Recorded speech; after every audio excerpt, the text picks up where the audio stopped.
Oke, halo semuanya. Selamat siang. Jadi Miss waktu ngambil video ini siang di kampus. Nah, mata kuliah kita hari ini tentang efficient market hypothesis. Sebelumnya Miss mau minta maaf. Sebenarnya kepengen kuliah pakai Google Meet atau aplikasi yang lain, tapi kok berasa seperti kita bercakap-cakap. Jadi bukan seperti suasana kuliah. Nah, jadi Miss berinisiatif untuk membuat video pengajaran ini berbentuk kuliah. Ini direkord di kampus. Hari ini hari Kamis. Nah, hari Kamis sebenarnya mau mengajak kalian untuk join juga di Google Meet. Tapi karena jadwal kuliahnya malam, masa Miss ke kampus malam-malam kan?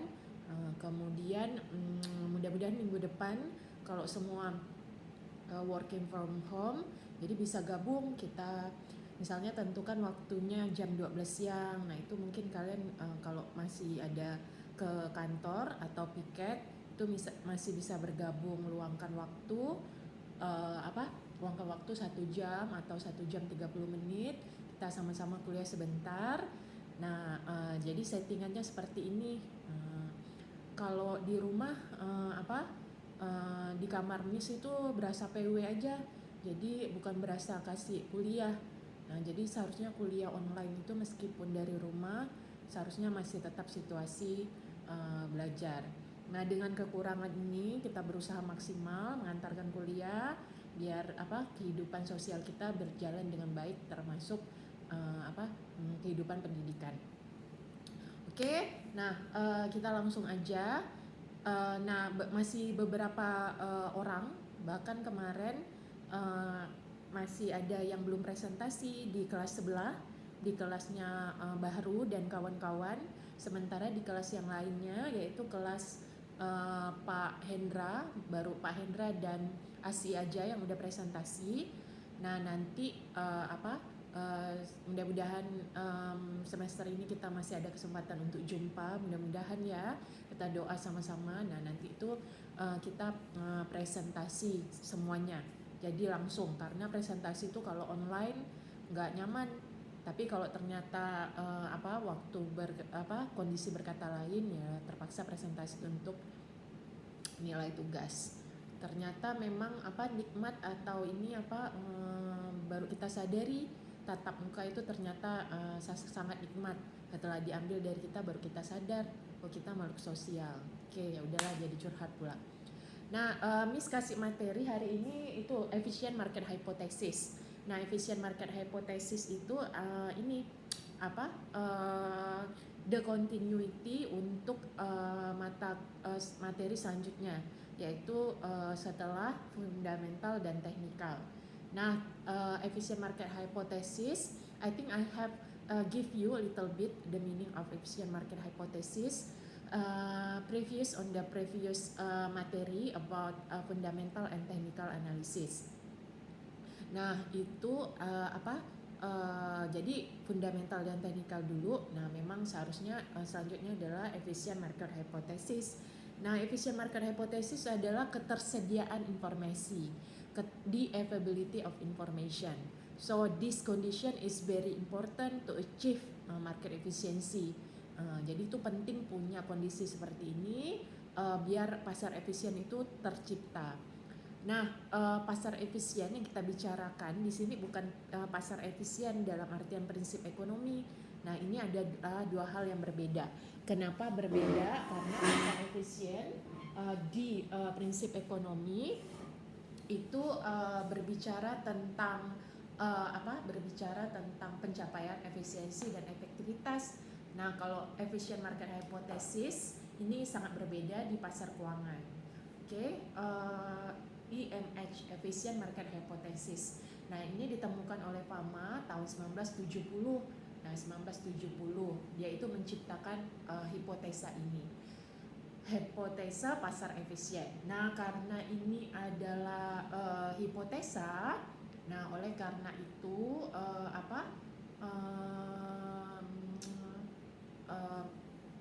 ini masih sifatnya hipotesis, belum tentu benar, belum tentu salah.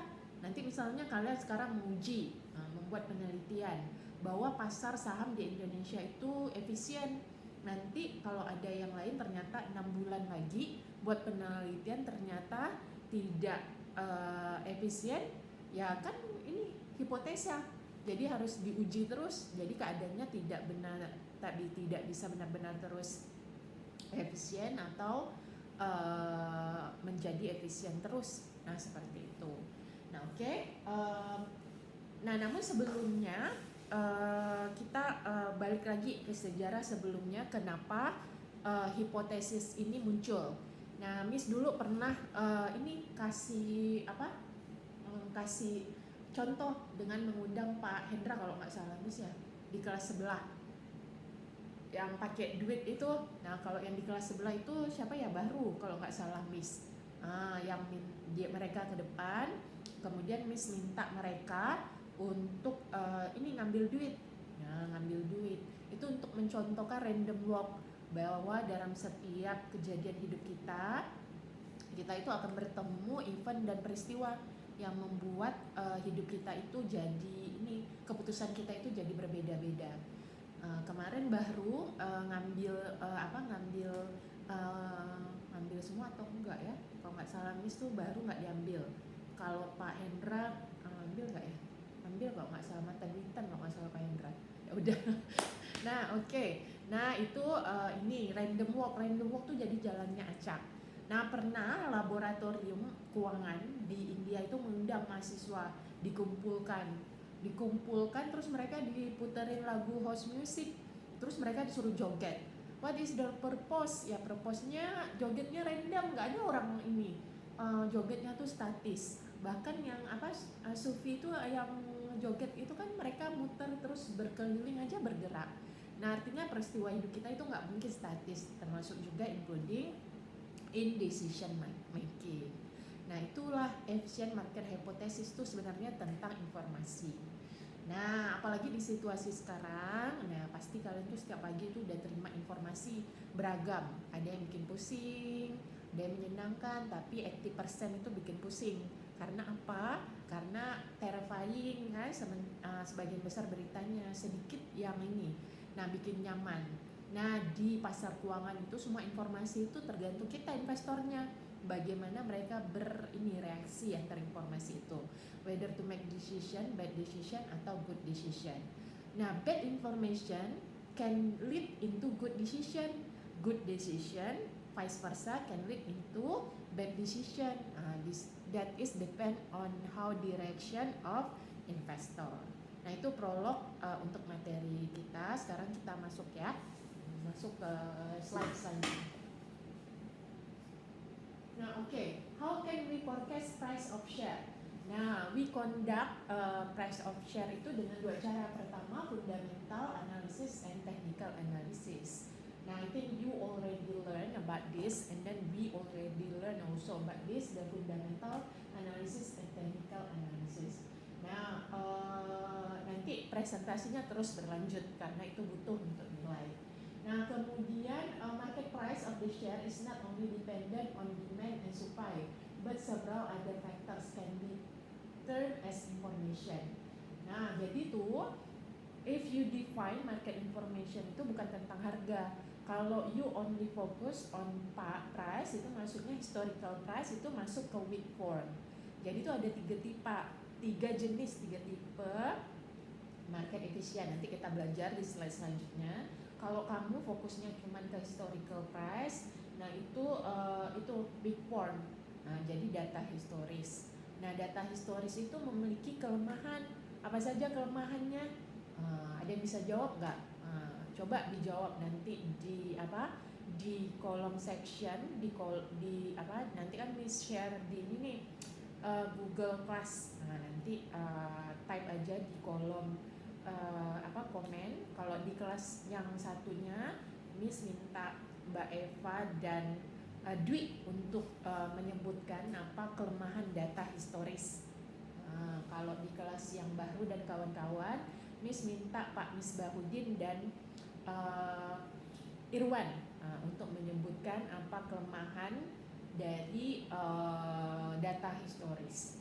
Data storage tuh kayak ini Mbak, nanti ini aja ya ketik di kolom komennya biar itu Miss tahu kalian dengarkan atau enggak video ini. Pasti dengerin sih, kalian kan mahasiswa yang baik-baik, maksudnya rajin-rajin.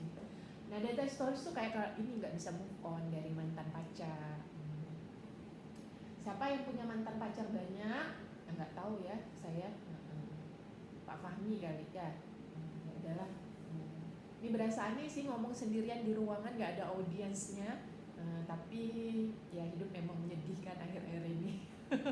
Nah oke, kita lanjutkan lagi. The perceptual prices of all information available in the market, if quantified accurately, should help in predicting the expected price of the security. This has been advocated the informal market efficiency theory. Nah jadi kalau misalnya dikumpulkan, dikuantifikasi semua informasi dalam hidup kita itu akan mengambil keputusan. Nah misalnya ada political information, for example Brexit, Britain exit. So jadi pengaruhnya apa? Kan terjadinya di Eropa, terus pengaruhnya di pasar saham Indonesia apa? Nah karena pasar saham itu interconnectedness-nya tinggi, keterkaitannya tinggi, yang ngaruh beberapa perusahaan yang melakukan ekspor dan impor di Eropa juga terpengaruh karena dia nanti berjualan dalam tanda kutip kurang leluasa di Inggris, kan butuh birokrasi yang berbeda, yang baru. Nah seperti itu. Jadi kalau kalian pikir itu kan jauh, nggak ada hubungannya. Jadi pasar saham itu interconnectedness. Miss pilih contoh pasar saham itu untuk menggambarkan contoh kecil aja. Sementara pasar keuangan itu kan besar, nggak hanya keuangan aja. Nah seperti itu. If we quantify the whole information, oke, kita lanjutkan slide-nya. Nah, history dari efficient market hypothesis. Nah, historinya ini developed by Professor Eugene Fama at the University of Chicago Booth School of Business. Nah, karena teori ini Fama itu mendapatkan Nobel Prize. Nah, kalian nanti kalau mau dapat Nobel Prize boleh nanti nulis tesisnya yang agak susah, lama tapi lulusnya. Jadi pilihannya mau apa? Mau cepat lulus atau lama biar dapat Nobel Prize. Kan nggak mungkin sebuah teori itu dikembangkan dalam waktu 2 tahun aja kan, butuh waktu bertahun-tahun untuk menguji hipotesa, memformulasikan. Jadi pilihannya yang mana? Pasti pilih yang cepat kan?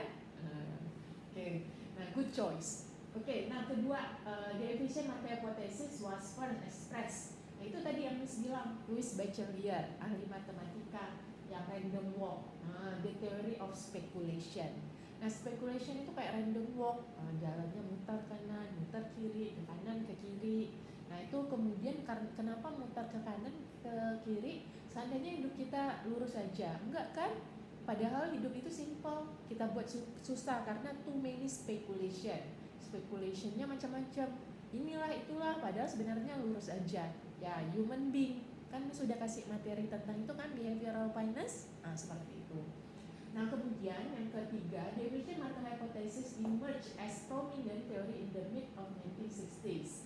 Nah kemudian dilanjutkan oleh Paul Samuelson yang memulai ini, yang mensirkulasikan Bachelor's work among economists. Nah Samuelson ini kemudian mengembangkan kembali efficient market hypothesis karena Samuelson berpikir bahwa teori ini cocok untuk kondisi pasar keuangan. Nah, kan Miss juga pernah bertanya kepada kalian, bukan bertanya, mengemukakan kepada kalian bahwa negara itu sebenarnya nggak mau efisien. Berarti negara kalau yang efisien itu stabil kan, nggak ada gejolak dalam hidupnya. Nah, every country didn't want to achieve that stability karena the profit going to be stable also. So mereka itu pengennya bergejolak. Nah, sama kayak hidup kita. Kalau Miska udah bilang kan, kalau just in the comfort zone ya gitu deh. Nah kemudian why efficient market hypothesis? Nah kenapa efficient market hypothesis itu penting? Ya kita lihat jawabannya ada di sini. Nah to test the form of market extent of efficiency. Nah pasar itu ini harus menciptakan keadilan, transparansi. Jadi itu semua pihak tuh adil, nggak ada yang dapat keuntungan tuh berlebihan, abnormal return, terus ada pihak yang lain itu dirugikan. Nah, salah satu contohnya adalah pasar saham di Indonesia itu sistem perdagangannya tuh masih merugikan investor. Nah, itu dibuat kita tuh investor cenderung membeli saham atau saham perusahaan yang kapitalisasinya besar. Yang kapitalisasinya kecil itu ini jarang dibeli. Nah, makanya B lewat Bapepam itu mengubah sistem perdagangan. Dulu tuh satu lot 500 lembar saham, sekarang satu lot tuh 100 if I'm not mistaken. Biar yang saham perusahaan yang kapitalisasinya kecil itu terbeli juga. Nah, itu bagian dari upaya market efisiensi untuk menciptakan keadilan. Nah, the question is, another question for you adalah jadi prinsip syariah itu sama nggak dengan market efisiensi? Nah, prinsip syariah itu kan ingin menciptakan keadilan dan transparansi juga biar banyak pihak tidak dirugikan. Ayo, silahkan yang mau komen, mungkin bisa dijawab kalau kelas sebelah oleh Pak Alfian, kalau kelas sebelahnya lagi oleh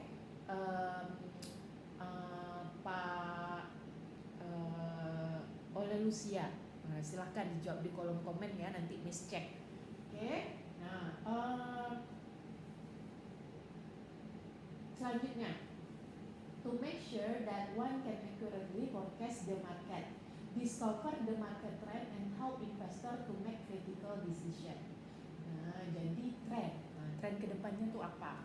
Nah, tren itu ini nowadays so many observer making trend, kurva trend. For example, bagaimana nanti kurvanya ini akan landing. Itu kan memperkirakan ini COVID-19 apakah akan turun. Dia pakai kurva. Itu memprediksi tren. Misalnya kita staying at home all the time. Nanti kurvanya itu akan seperti apa kalau kita staying at home all the time. Nah, seperti itu. Apakah kurvanya akan menurun? Itu can accurately forecast market, discover the market trend and help investor to make critical decision. So what is the differences in that statement? We can find forecast, peramalan. Sekarang Miss pengen tanya apa beda antara forecast dengan predicting. Nah, kelas sebelah yang bisa jawab mungkin Bu ini Siti Badriah. Kalau kelas sebelahnya lagi baru. Nah, silakan jawab apa beda antara prediksi dan peramalan, forecast and predicting. Oke, nanti Miss cek di kolom section. Nah, sekarang the most important consequences of this hypothesis is that it is not possible to outperform the market just for risk over long term. Nah, itu konsekuensi dari efficient market hypothesis ini adalah it is not possible, tidak mungkin untuk mengalahkan pasar dalam jangka panjang. Jadi in another meaning, investor cannot beat the market. Are you sure? Yakin? Nah, sekarang tanya, bisa nggak anak SD mengalahkan investor profesional? Nah, kalian kemarin jawabannya adalah bisa kalau anak SD itu beruntung. Nah, jadi ada yang dilupakan dalam teori ini, yaitu keberuntungan. Sama seperti statement 99% hard work, 1%-nya jangan lupa keberuntungan. Jadi apakah teori efficient market hypothesis ini lupa dengan ini luck? Tapi kan saintis atau ilmu tuh nggak boleh masukin ini luck atau keberuntungan. You cannot quantify luck. Luck itu nggak bisa dihitung. Ya kalau beruntung, kalau enggak. Jadi makanya nggak dimasukkan. Tapi dalam kehidupan kita sehari-hari ya kita quantify luck, keberuntungan. Oke. Nah, what is efficient market? Kalau kelas tatap muka nih biasanya Miss minta ada yang baca. Tapi ya nggak bisa nih kan. Coba kalian lihat dulu. Kalau agak silau sedikit malum aja. Nggak kelihatan ya. Miss gerakin dulu dikit ininya. Ini biar kelihatan. Nah, ya kebalik. Bingung juga ya. Ini kebalik atau gimana nih? Maklum aja ya. Ya udah Miss bacakan. Bentar Miss minum dulu.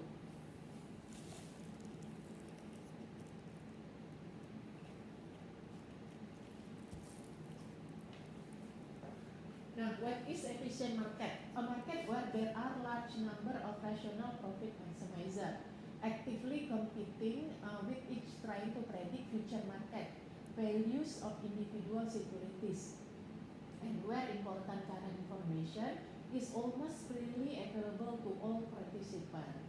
Nah, jadi apa itu pengertian pasar efisien?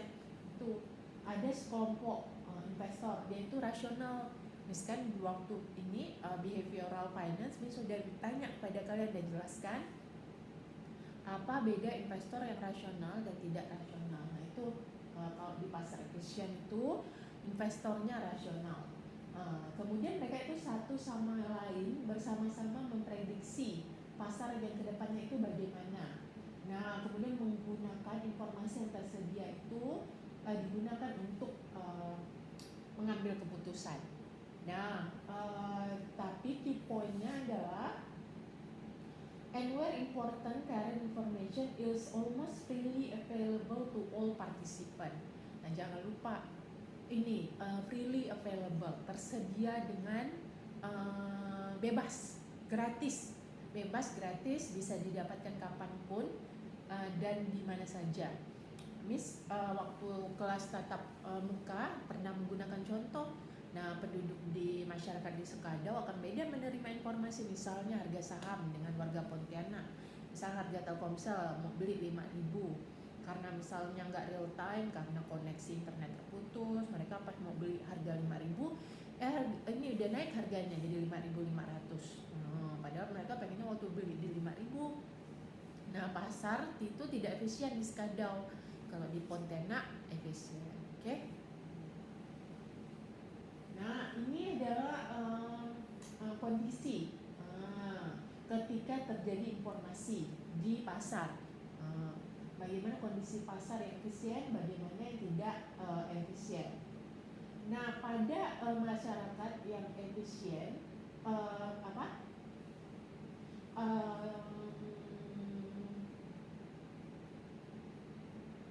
antara korelasi antara peristiwa yang terjadi dengan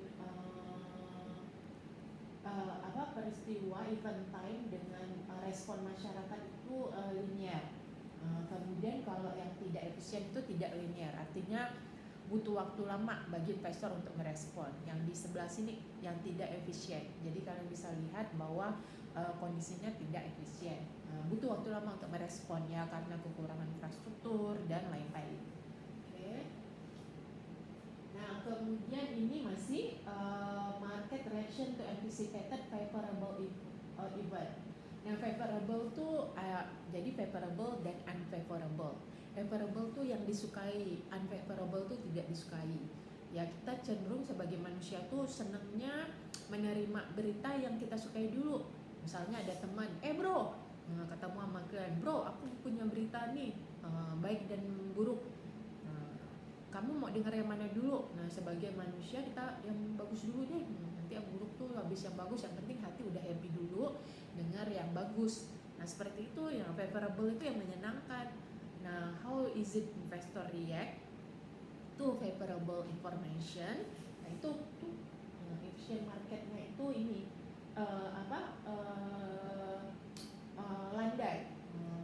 Kalau yang pasar tidak efisien itu tidak landai.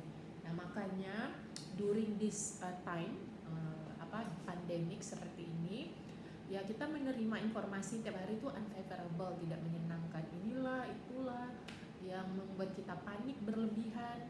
Nah, itu tergantung kita baliknya nanti. Nah, termasuk di pasar keuangan itu, maksud Miss adalah misalnya kita menerima berita tidak menyenangkan, ya tergantung reaksi kita. Bagaimana kita bereaksi, seharusnya tidak panik. Sama di pasar saham. Kalau misalnya amit-amit ada berita bom, ya gimana, nggak usah panik, nggak usah tiba-tiba langsung jual saham, seperti itu. Padahal yang takut turun misalnya, padahal kan sesuatu yang turun itu pasti akan naik lagi. Malah kalau investor rasional pada saat misalnya ada bom, beli saham karena sesuatu yang turun itu pasti akan naik. Nah, selama pandemik ini ya kita tetap ini jangan panik, tetap waspada. Nah, tetap waspada seperti itulah. Jadi ini pula yang nasihati, padahal maybe you guys know better about that than me. Oke. Nah sekarang tuh di situ kalian bisa lihat Monday effect. Monday effect. Ini kok kebalik ya? Kalian bisa nggak ya ngeliatnya, atau ini ya? Misalnya kalian ngelihat slide-nya itu nggak terbalik, sesuai. Mungkin ada yang bisa kasih input ke Miss, nanti Miss perbaiki minggu depan ya. Nah, Monday effect. Nah, Monday effect. Jadi kenapa tiba-tiba kok langsung ada Monday effect, efek hari Senin? Nah, jadi efisien market hipotesis itu berkaitan juga dengan anomali pasar. Nah, apa itu anomali? Nah, anomali itu kan ini keanehan yang terjadi, abnormal, anomali. Anomali itu ada suatu keunikan, keanehan yang terjadi. Nah, banyak dalam pasar keuangan itu terjadi keanehan. Nah, anomali yang dipilih Monday effect itu Monday, man itu berkaitan dengan kalender. Nah, di keuangan biasa nyebutnya Monday effect, man effect itu sebagai kalender effect. Nah, sekarang misalnya how do you feel about Monday? Dulu kalau sebelum pandemik nih, bagaimana rasanya ini? How do you feel about Monday? Do you hate Monday or do you love Monday? Kan habis weekend, habis istirahat, habis berkumpul sama keluarga. Besok ini Senin nih. Is it fun to you kalau mau menghadapi Monday? Nah, bagi sebagian besar orang atau investor, Monday itu ya tidak menyenangkan. I hate Monday. Kan ada istilah seperti itu. Nah, biasanya dari hari Minggu sampai Senin tuh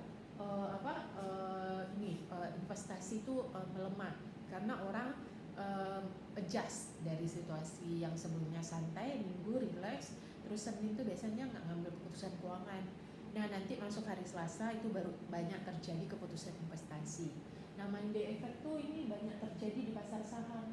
Monday, Tuesday, Wednesday, Tuesday, Wednesday, Thursday, Friday. Nah, itu ya Monday itu turun. Kalian kan bisa lihat nih. Kalian bisa lihat kurvanya Monday ini turun. Sementara Tuesday, Selasa tuh mulai agak naik dikit. Kemudian Wednesday itu tinggi karena people already adjust. Kemudian Thursday mulai agak turun. Friday menuju weekend. People juga making investment decision karena biasanya mereka securing position mereka karena Sabtu Minggu kan udah nggak bisa mengambil keputusan investasi. Nah, seperti itu namanya Monday effect. Nah, dalam pasar keuangan banyak juga akan terjadi ini anomali yang lain di kalender effect. Nggak hanya Monday, ada January effect, ada Desember effect.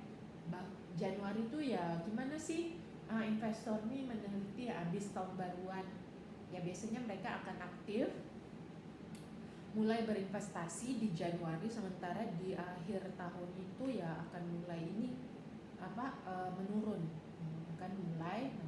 Nah, seperti itu.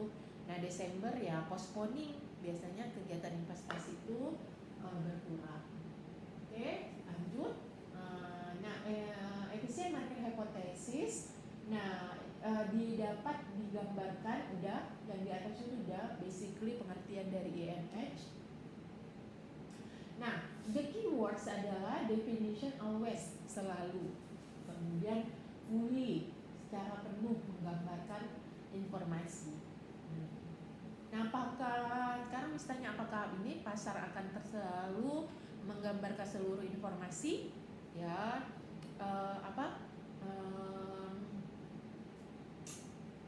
ya tergantung sih, tergantung pada infrastruktur negara tersebut atau yang lainnya atau bagaimana ya. Kemudian important question, what is all available information? Kemudian what does it mean reflect all available information? Nah, ketersediaan informasi yang seperti apa? Misalnya saya mau beli saham Telkomsel. Nah, saham Telkomsel itu informasi yang tersedia itu apa? Ya laporan keuangannya, kemudian ya segala macam all related things. Kemudian yang kedua, what does it mean to reflect all available information? Nah, kalau saya punya laporan keuangan aja, Telkomsel, ya saya nggak perlu mencari yang lain karena hanya dengan laporan keuangan aja itu saya udah bisa tahu keseluruhan tentang Telkomsel. Nah seperti itu, I don't have to seek for another information. That is the idea. Okay. Next is 3 tipe dari efficient market hypothesis. Yang pertama adalah weak form. Nah tadi udah disinggung weak form. Weak form itu masa lampau. Siapa yang bisa move on? Siapa yang udah move on dari mantannya? Yo. Siapa yang punya mantan di sini? Pak Hendra ada mantan nggak? Nah, Pak Hendra misalnya nggak bisa move on dari ini mantannya. Nah, itu weak form atau Mbak Eva atau siapa ya? Miriam. Miriam nggak bisa move on atau Pak Fahmi nggak bisa move on. Nah, seperti itu. Weak form itu digunakan. Ya kalau di pasar saham ya data historis harga itu saham ini paling mudah cari datanya. Ya harga saham kan selalu available from time to time. Bahkan prediksinya ada, misalnya menggunakan analisa teknikal. Nah kemudian yang kedua adalah all public information semi strong. Nah semi strong itu termasuk di yang kedua ini karena semi, past price masih included, kemudian news, event ya, nah itu masuk semi. Misalnya ada penelitian reaksi pasar pasca pemenangan pemilu oleh Jokowi atau Trump, atau nanti after this pandemic itu nanti akan banyak penelitian reaksi pasar terhadap ini COVID-19. Wah macam-macam lah bentuk penelitiannya. Kalau kalian nanti tertarik mau buat tesis tentang itu silahkan. Oke. Kemudian all information including inside information. Nah inside information ini strong form. Biasanya bentuknya insider trading itu vice versa, seharusnya tidak terjadi dalam pasar efisien. Insider trading itu adalah ini yang kayak Miss pernah jelaskan, misalnya Pak Hendra itu kerja di Telkomsel, dapat informasi bahwa Telkomsel dan Indosat akan merger, terus pulang ke rumah makan malam dengan istrinya investor. Nah dikasih tahu istrinya bahwa akan terjadi merger. Karena dapat informasi duluan, istri Pak Hendra langsung membeli saham Telkomsel atau either Telkomsel atau Indosat. Itu namanya insider trading. Kalau di luar itu nggak boleh dapat fine atau penalti. Ke Indonesia belum jelas law-nya berkaitan dengan trading seperti itu. Nah, kemudian selanjutnya, kenapa harga itu harus merefleksikan semua informasi yang tersedia?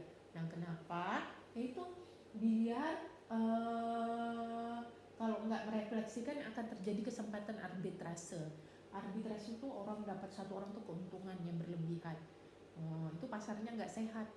Pasar sehat tuh ya semua punya kesempatan yang sama untuk memperoleh profit. Nggak ada satu pihak tuh abnormal return. Itu either investor itu, satu investor misalnya di suatu negara punya abnormal return itu nggak sehat pasarnya.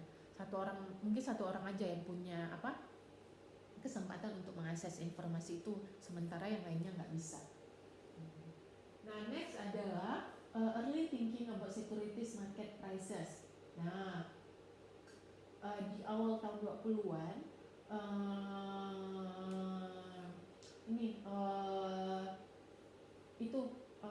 mereka beranggapan bahwa efficient market hypothesis itu random event, jadi itu kayak gambling gitu. You toss a coin, ya either 50 dapat kepala, 50%-nya dapat ekor. Nah itu kayak gambling kan, padahal enggak sebenarnya. If you do the fundamental and technical analysis correctly, you can win over the market. Okay. Next adalah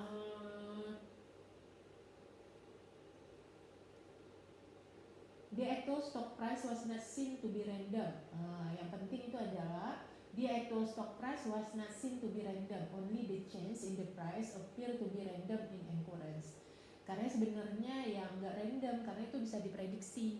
Nah kayak ini technical, mereka itu sebenarnya bereaksi, grafiknya itu nggak random karena bereaksi itu karena ini pasar. Jadi misalnya turun terus naik, ya bereaksi atas kejadian di pasar. Makanya regulasi yang benar itu penting untuk bikin pasar sehat.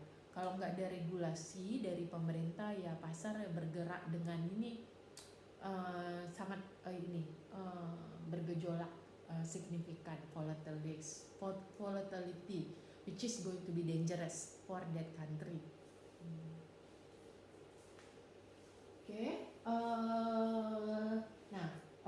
What would change cause a stock price to change? Nah, ini ada pertanyaan. Apa yang bisa menyebabkan harga pasar itu berubah? Nah, jawaban yang paling reasonable adalah itu di atas tuh.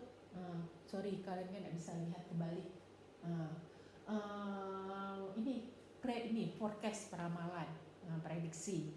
Nah, banyak, makanya fundamental dan technical analysis itu penting. Kemarin itu udah dipresentasikan oleh salah satu kalian. Nanti kalau sebelahnya kalian udah buat, nanti Miss minta salah satu dari kalian, mungkin Mary, untuk duluan presentasi, kasih contoh ke teman-temannya ya. Oke. New information that causes investor to be optimistic will cause them to revalue the stock price higher. Negative information would result in lower price evaluation. Nah, negative information itu, for example, ya currently memang pasar saham merah semua, tapi ada nggak berita bagus? Nggak ada sih yang berkaitan yang bisa membuat ini. Ya mudah-mudahan nanti pasar saham bisa rebound, bouncing back to normal situation. Jadi maksudnya mereka bisa bereaksi atas good information and then bad information. Nah Miss akan lanjutkan lagi, masih ada nanti I will give by using ini example directly, contoh-contoh penelitian, tapi minggu depan ya. Sekarang masih ini pengenalan tentang efficient market hypothesis. Nah sebelumnya ada lagi pertanyaan yang Miss akan berikan kepada kalian. Nah ini, slide-nya menggunakan bull. Bull itu apa? Nah, banteng. Kenapa di pasar saham itu banteng itu makhluk yang sangat simbolis? Nah, jawaban tolong dijawab oleh Pak Hendray sama Mary. Nanti tolong ketik di kolom komen. Kenapa bull itu binatang yang sangat simbolis bagi pasar saham. Kemudian bull sama bear itu beruang. Jadi kenapa dua binatang ini menjadi simbol bagi pasar keuangan, terutama pasar saham, bull and bear. Yang jawab ada Pak Hendray sama Mary. Nah terima kasih banyak. Sorry kalau banyak kekurangan di dalam penyampaian materi, tapi kita semua masih masa-masa penyesuaian. Mudah-mudahan cepat berakhir, tapi kalau misalnya sampai ini kedepannya masih harus kuliah online, Miss akan berusaha meningkatkan penyampaian materi kepada kalian. Terima kasih banyak. Wassalamualaikum warahmatullahi wabarakatuh.